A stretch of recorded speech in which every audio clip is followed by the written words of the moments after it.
A gente começa o programa Regresso, um bate-papo entre alunos e profissionais. Aqui eles vão se conhecer e falar sobre uma determinada área da profissão. No programa de hoje, quem está no estúdio com a gente é a aluna do 10º período de Direito, Natália da Cruz Muniz, e ela tem interesse em saber da trajetória e da atuação de um juiz. E quem participa virtualmente para conversar com a Natália é o juiz de direito titular da Primeira Vara Civil de Palmas, capital do estado de Tocantins, Agenor Alexandre da Silva. Sejam os dois muito bem-vindos e você que acompanha a gente também seja muito bem-vindo.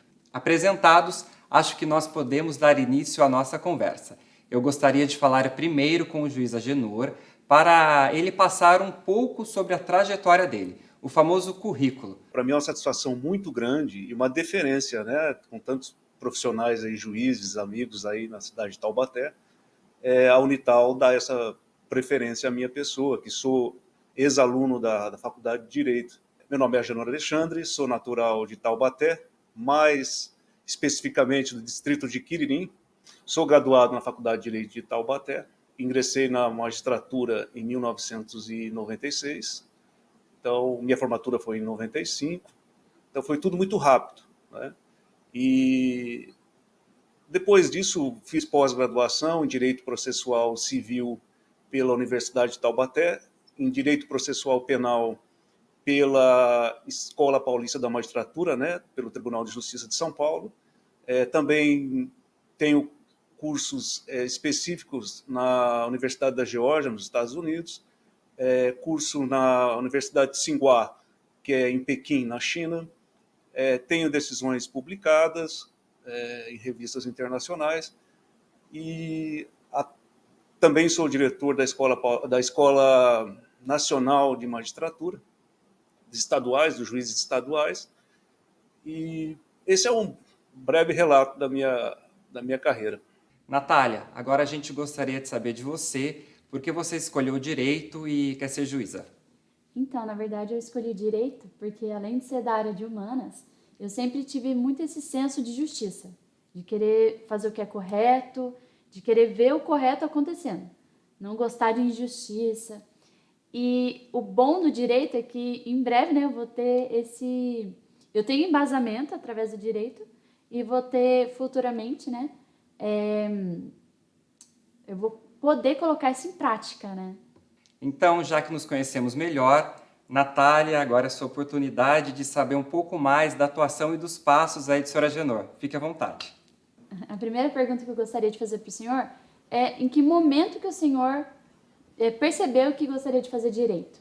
Bom, Natália, você no início da sua fala você já disse tudo, você tem aquele senso de justiça, né? E a minha trajetória é uma trajetória um pouco diferente dos demais que seguem a carreira de magistratura.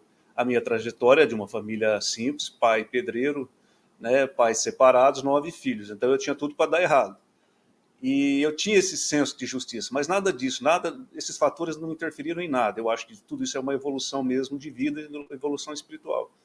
E eu tenho esse senso mesmo. E iniciei a faculdade de Direito já focado na magistratura. Então você tem que focar a sua ideia no que você quer ser. Então, porque para não ficar perdido, quero ser delegado, quero ser promotor, quero ser procurador, quero ser juiz. Não, eu não daria certo para promotor de justiça, mesmo porque eu não tenho o dom da palavra, eu não sei me expressar em público, então eu já falei, olha, promotor de justiça já não seria bom, seria uma catástrofe para a instituição.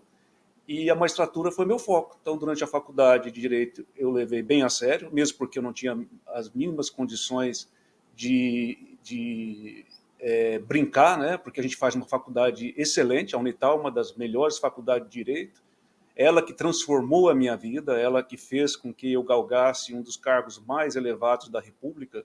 Nós sabemos que isso traz mesmo essa alteração de vida.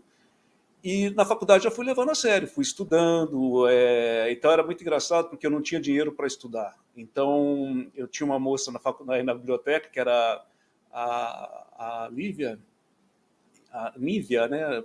Também já faz tanto tempo, e ela me dava as cópias dos livros para eu poder estudar. E os meus amigos que tinham mais poder aquisitivo compravam os livros, eu estudando, e depois eu repassava para eles. Então, mas isso era uma forma da vida, falar, olha, vai ser assim, entendeu? Para você estudar. Eu estava estudando 2 vezes, então teve toda essa trajetória do foco mesmo. E a magistratura sempre foi o que eu desejei, né? Então eu frequentava muito fórum, era muito rato de fórum para assistir às audiências, ver como que atuavam os juízes, porque todo ato de um juiz ele é regrado no ordenamento, é um procedimento, é um protocolo que a gente obedece. Isso me influenciou bastante. É levar a faculdade a sério. A faculdade ela te dá um norte apenas, ela te dá um caminho, né? Ela não vai fazer você sair dali com conhecimento total. Mas a gente pega esse foco, estuda e depois se aprimora nos estudos. A minha próxima pergunta é sobre pós-graduação. O senhor acha que alguma pós-graduação influenciou muito a sua passagem para ser juiz? Ajudou durante a prova? Eu fiz pós-graduação após ser aprovado no concurso, que foi tudo muito rápido, sabe, Natália? Eu não esperava, eu tinha 25 anos de idade, né, de uma família bem pobre. Então, para mim, assim, eu queria ser juiz, mas para mim estava uma coisa muito distante, muito distante. E quem quiser saber mais sobre a minha atuação também, essa minha história, eu tenho um podcast que chama Por Trás do Trampo, que está aí no YouTube. Lá eu conto com mais detalhes. Mas eu só fiz pós-graduação depois já de passado no concurso. Então as pessoas perguntam muito, devo fazer pós-graduação ou não? A pós-graduação ela é excelente, quando você faz uma pós-graduação de nível, né? Eu fiz essa da Unital com o professor Bedak, que é excelente. Fiz na Escola Paulista de Magistratura, que são professores de renomes, né? Então isso abre mais a cabeça da gente, faz com que a gente entenda mais o direito, porque ele é muito complexo. É um emaranhado de leis, de sistemas, que a gente, com a pós, ela vai fazendo a gente entender. Aí vai de aluno para aluno. Eu, na minha concepção, eu preferiria estudar primeiro, me focar no concurso, depois eu faria a pós ou mestrado, para quem quiser. Uma outra pergunta que eu gostaria de fazer é que eu já ouvi falar sobre a escola para magistrados, né? E o senhor comentou agora, eu queria saber um pouquinho sobre. A escola de magistratura, todos os tribunais têm, né? Ela é uma escola voltada, é uma escola mesmo, o nome dá um ar de primariedade, né, de escola, mas ela é voltada para temas específicos do direito. Então, ela atualiza os seus juízes, e é uma determinação do Conselho Nacional de Justiça, que os juízes ele têm que se atualizar. Porque se você não se atualizar, Natália, você vai ficando para trás, né?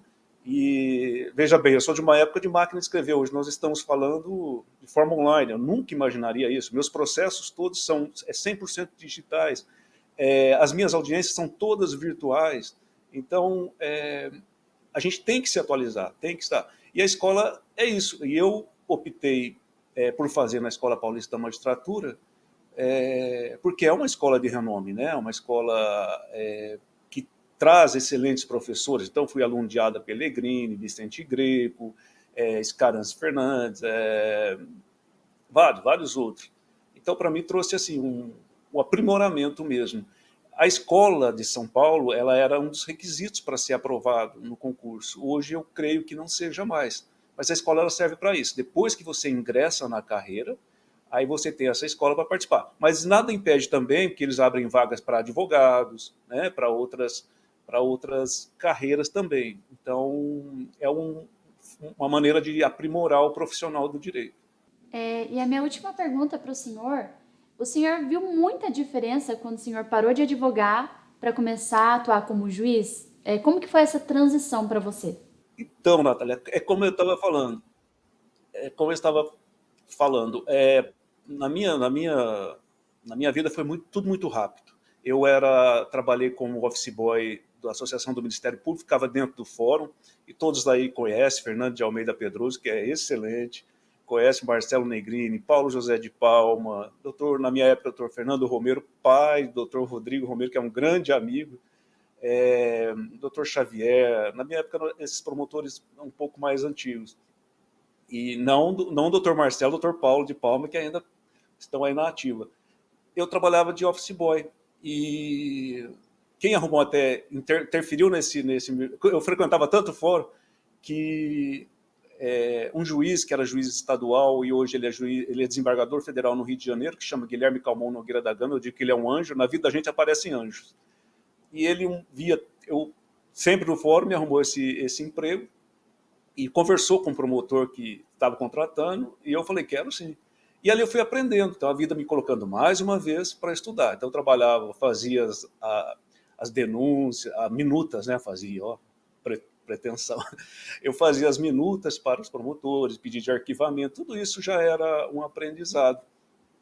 Né? Então, para mim, foi muito rápido, porque eu me formei, a minha formatura foi em 95, foi março de 95, outubro de 95, eu já estava sendo aprovado nos concursos. Mas não porque eu tenha feito cursinhos, eu tentei fazer o cursinho do Mirabete um ano, que era lá em São Paulo, capital, mas eu saía muito cansado, chegava muito cansado em São Paulo, voltava, dormia de madrugada. E eu falei, olha, sabe uma coisa? Eu vou investir esse dinheiro nos livros. E comecei a estudar sozinho. Então, primeiro, disciplina, né? Você precisa focar na disciplina. E eu me disciplinei. Então, às vezes, não que você vai deixar de sair com seus amigos, né? Mas tem que ter disciplina. E concatenar as matérias, tipo penal com processo penal, direito civil com processo civil. E fazer os seus estudos próprios. Então, dedicado a sua vida, pelo menos no início, 2 horas, entendeu? Vai aumentando para 3, porque eu falo que o concurso ele não é impossível, mas também não é uma coisa tão fácil, né? Então, teve um que eu passei para a magistratura, eram mais de 6.000 candidatos na época, nós passamos só em 9. Então, para você ver que é bem peneirado, né? Esse tipo de concurso. Então, quando foi em janeiro de 96, eu já estava assumindo. Aqui no Tocantins, no estado do Tocantins, quem nos examinou foi a banca do Rio Grande do Sul. Então, a escola, aí volta a escola de novo. A escola da magistratura do Rio Grande do Sul que vem nos dar a prova. E eles são bem rigorosos, sabe? Então, e hoje não tem mais fronteira, né, Natália? Vou ficar em São Paulo, ficar em Minas, ou vou ficar no Rio de Janeiro. Então, na minha época, eu optei também. Tinha o Rio de Janeiro e tinha o outro estado que eu fui aprovado. Eu falei, vou optar por outro estado. E é isso, é você estudar, que tudo acontece, sabe? À medida que você vai galgando os cargos na carreira, você vai se especializando. Então, nós temos juízes específicos, né? Varas cíveis, tem estados que são bem maiores, por exemplo, São Paulo, creio que as varas cíveis nos grandes centros sejam mais específicos, né? Pode ser assim, direito do consumidor, direito do idoso. E essa é a minha atuação aqui no estado. Com essa base que você tem que ir para o concurso, sabendo o instituto, sabendo se localizar no instituto, tá? E volto a dizer, aí nesse podcast que eu falo, eu dou até alguns detalhes sobre isso, sobre essa questão de como são os concursos públicos. Então, para mim foi muito rápido e eu registro novamente a Unital. Às vezes eu passo, né? Eu sempre vou a Taubaté. Eu passo em frente a ela e agradeço muito, porque essa faculdade ela transformou a minha vida. A gente encerra o nosso programa. Agradeço imensamente a presença aqui no estúdio da Natália da Cruz Muniz, aluna do 10º período de Direito da Unital, e do juiz Agenor Alexandre da Silva, titular da primeira Vara Cível de Palmas, capital do estado de Tocantins. Muito bom o nosso bate-papo. Agradeço também seu tempo, a sua atenção. Obrigado e até o próximo programa.